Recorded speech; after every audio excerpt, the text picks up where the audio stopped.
increíble! 3 videos seguidos hablando mal de Steven. ¿Acaso realmente eres hater suyo y lo estás ocultando? Calma. Una cosa, 31 de diciembre. Después de esa fecha, no le vuelvo a lanzar basura a Spielberg hasta dentro de mucho tiempo. Ahora, si me permites un momento...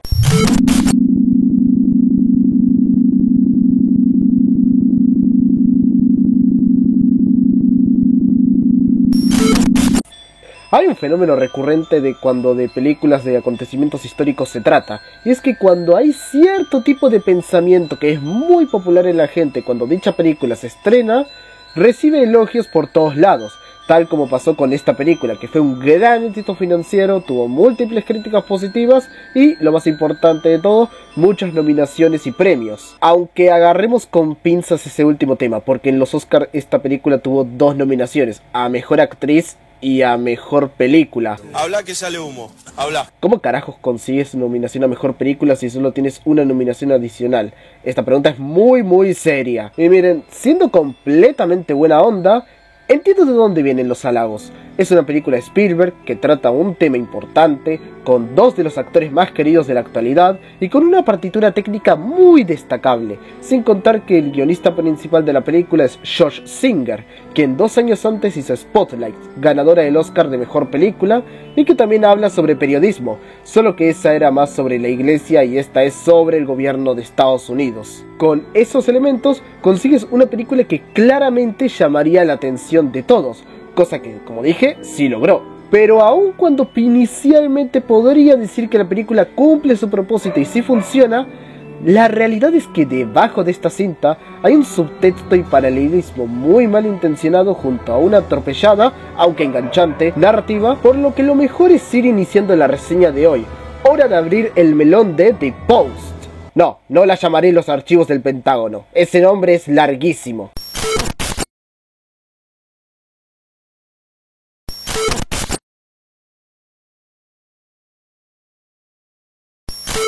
La mejor forma de plantear esto es con su prólogo, y es que tenemos 3 cosas importantes aquí. Una es la situación de los soldados estadounidenses en la guerra de Vietnam, la segunda es la mentira del gobierno de que todo en la guerra marcha de maravilla, y lo tercero es al retirado Dan sacando archivos confidenciales de cómo cada presidente de Estados Unidos, desde Harry Truman, Dwight Eisenhower, John Kennedy y Lyndon Johnson, han metido sobre el conflicto para mantener fuerte la imagen del país durante la Guerra Fría. ¿Qué es lo bueno y lo malo de este planteamiento?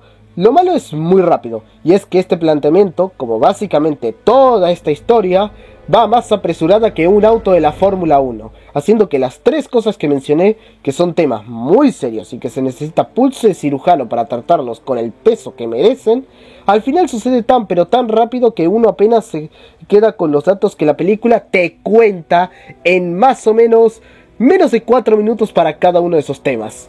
Pero como dije, esto no es algo único de este prólogo, ya que donde más rápido va la cosa es con las interacciones entre personajes, ya que duran máximo 1 minuto cada una y difícilmente puedes quedarte con ellos salvo que sean Graham y Ben porque son Meryl Streep y Tom Hanks. Y la verdad, siendo una historia que habla de cómo el Washington Post dejó de ser un periódico local familiar para ser la cosa tan importante que es hoy en día, yo esperaría que no tuviese un ritmo digno de una película reciente de Ridley Scott.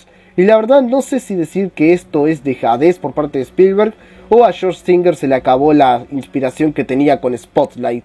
Aún así, por más atropellado que sea, el hecho de que te digan y sucedan tantas cosas te termina enganchando rápido para seguir viendo lo que sucede en esta película, sobre todo por la puesta en escena que Spielberg siempre usa en sus cintas, logrando atraparte rápido a pesar de que lo que te cuentan es mucho en muy poco tiempo.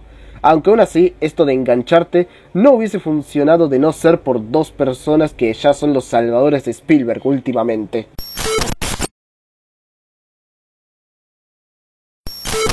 Como siempre, Janusz Kaminski y John Williams carrean otra película de Spielberg, ya que una de las cosas que tanto se alaban de esta película es lo bien filmada que está. Y aunque yo odio la fotografía gris en el cine moderno, es una plaga más grande de lo que muchos quieren admitir, el uso que Steven y Janusz le dan aquí es bastante bueno, porque no se ve fea visualmente.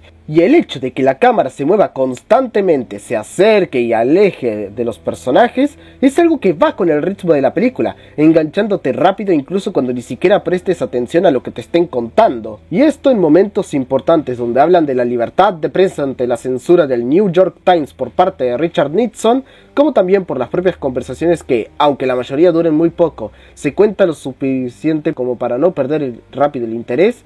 Y el mejor ejemplo de esto mismo es la escena de la triple conversación telefónica donde se presenta el gran dilema laboral de Graham. Por otro lado, John Williams decide no crear para esta ocasión algún tema icónico, por así decirlo, como en otras ocasiones, sino que crea una banda sonora que te mete en el ambiente para sentir la tensión de la situación.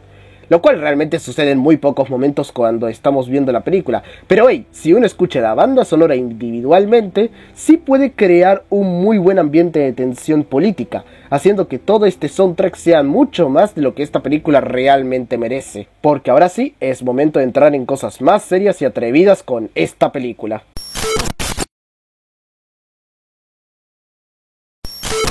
Con la idea de que la película trata sobre el periodismo altruista persiguiendo la verdad en beneficio del pueblo y no en beneficio del gobierno, de cómo es tratado ese mensaje lo hablaré más adelante, pero con dicha premisa y varias cosas que menciona la película, la misma cinta fue bastante alabada porque en su narrativa subtextual maneja un paralelismo entre cómo Richard Nixon manejó el tema del periodismo con el cómo, en su primer año de presidencia, manejó Donald Trump el tema del periodismo. Del paralelismo ya hablaré dentro de poco, pero mientras tanto hablaré de qué nos plantea esta película sobre Nixon, y es...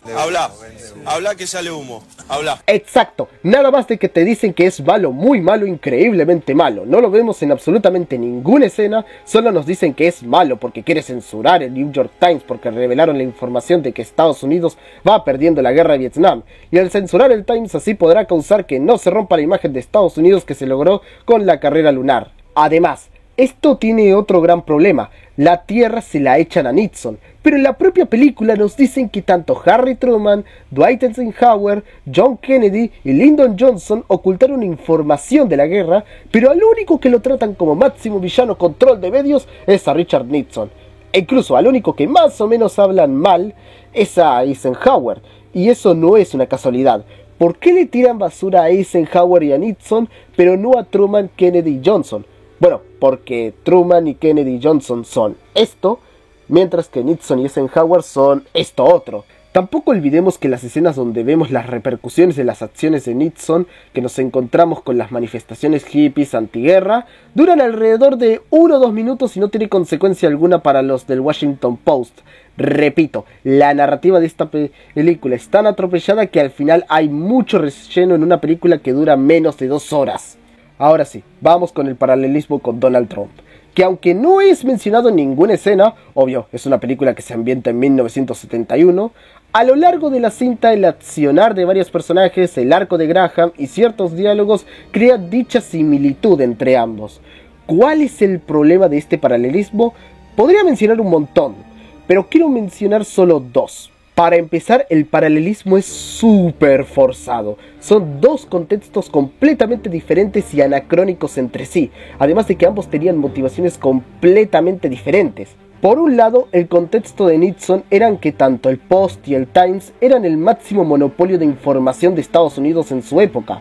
Por algo se decía que Graham en su época era la persona más poderosa del país, por lo que Nixon los intentó desacreditar para mantener la imagen, pero se vio incapaz por la ausencia de cosas como las redes sociales o canales de comunicación directa para así manipular la percepción pública. Pregunta, ¿cómo puedes comparar eso con Trump? Su contexto era de información más dividida sobre los medios tradicionales gracias a la aparición de las redes sociales y medios alternativos, por lo que los medios desacreditaban a Trump, mayormente metiendo tanto información falsa y discursos sacados de contexto, así que su plan era desacreditar a los propios medios frente a su audiencia y grupo de seguidores, cosa que se le facilitó gracias a las propias redes sociales. Otra diferencia es la motivación de los ataques. Nixon ocultaba información incriminatoria y controlaba las filtraciones de los papeles del Pentágono, es decir, él actuaba en contra para controlar los medios, Pero Trump desataba ataques no al accionar de esos medios, sino a su credibilidad, ya que al expulsar tanta desinformación los caracterizó como enemigos del pueblo, pero nunca actuó en contra de los medios, los dejaba ahí, ya que tenían audiencia tanto como él, simplemente los veía como némesis pero dejándolos existir como autonomía. ¿Notan la diferencia? ¿Ven por qué no es comparable para nada? Ese fue el primer motivo. El segundo motivo es que precisamente este paralelismo minimiza el mensaje, distrayéndose del núcleo argumental, histórico y emocional de la película, haciendo que el mensaje sea menos universal y más atado a un contexto de época, tanto por el momento que adapta como también el momento donde se estrenó. Sin contar que está completamente desconectado de la realidad, ya que fue precisamente el Partido Demócrata de Estados Unidos quien pagó a los medios tradicionales para desacreditar la imagen de Trump, sirviendo al gobierno contra el pueblo, por lo que el paralelismo es aún más estúpido e incoherente. Hasta ahora me sigo preguntando realmente qué era lo que los críticos pensaban cuando creían que el paralelismo realizado en esta película era uno bueno en primer lugar.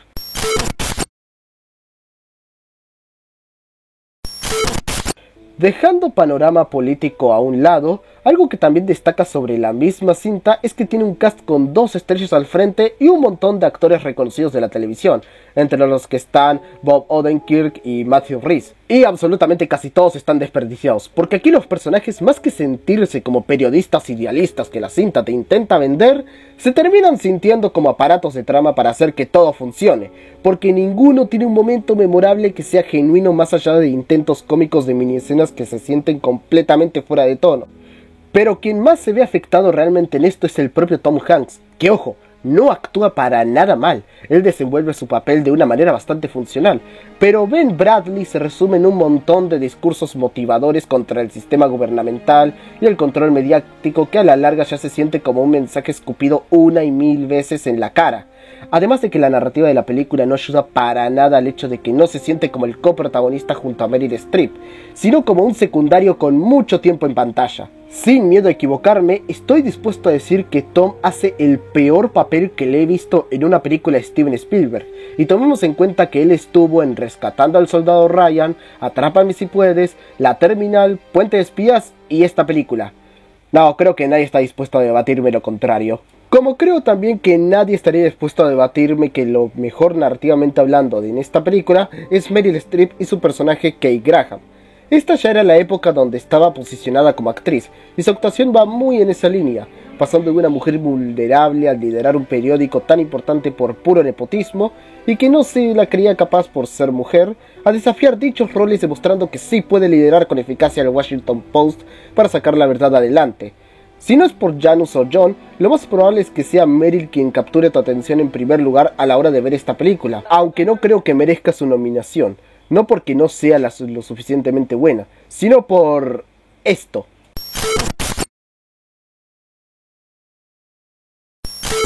Como bien mencioné antes, la tesis de la película va direccionada al altruismo, personificando al periodismo como un noble rol que vela por el pueblo antes que por el gobierno. Ignoremos el paralelismo realizado hace unos minutos y pensemos en el mensaje aplicado en el clímax argumental y emocional de la película. ¿Ahí funciona?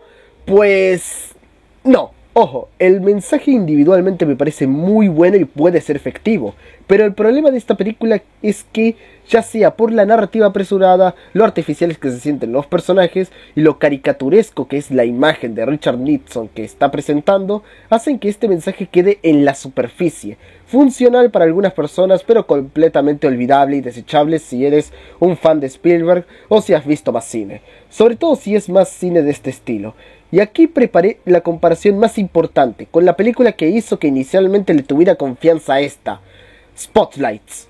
Sí, son 2 casos diferentes de investigación periodística, pero ambas películas son del mismo guionista, así que vale la pena evaluar por qué una es una muy buena película y esta es mediocre en su ejecución.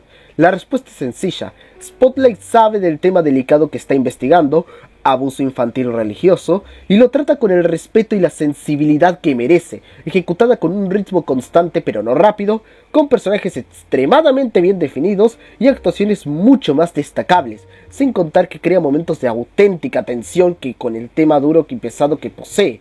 Y no estamos hablando de que Spotlight sea de un veterano de la industria. La película fue dirigida por un sujeto que justo esa es la única cosa destacable que hizo en Hollywood. Mientras tanto, The Post fue dirigida precisamente por un veterano de la industria. Y otra cosa más antes de la conclusión, por esas secciones de mini escenas, al final la película tiene un relleno tan grande que les puedes cortar 20 o 25 minutos y no habría diferencia alguna. O mejor, esos 20 o 25 minutos los pudieron aprovechar para profundizar más en los temas de esta película, cosa que lamentablemente no hicieron. Y sí, tampoco ayuda en nada que la película decida cerrar con el incidente de Watergate que llevó a la renuncia de Richard Nixon. No venía a cuento de nada y... ¿saben qué? Mejor pasemos a la conclusión.